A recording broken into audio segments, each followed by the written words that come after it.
Here's how you can back up iPhone photos to the Onedrive platform. Let's get started and let me show you how it would work. If you're new here, most definitely subscribe for more tips and videos like this one. So the first steps would be, of course, to get the Onedrive app from the App Store and be signed in with a Microsoft account so you can actually start using it. But then once you go inside, you'll see two sections of the app, the files and photos.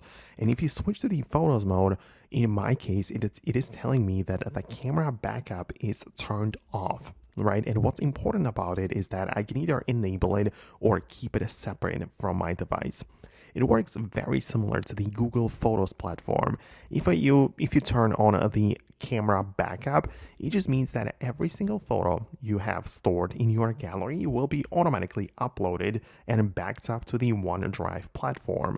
It might be very useful if you don't ever want to worry about it. I personally use it the same way with Google Photos instead, but the same principle applies.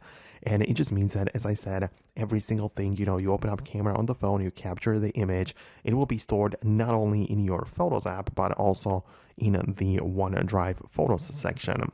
So of course, you need to have enough storage for that because by default we have 5 gigabytes for us to use, right? So if you need more, you'll need to upgrade, but that is how you can back that up. Of course, you can still go to the settings, right, of the app and change some of the things later as well. You should most definitely find all of the other things like the camera backup, which you're going to turn off later on if you no longer wish to have that enabled. But that is how it works. I really hope I can help you out and assist you with this. Thanks a lot, and I hope to see you later in future videos too.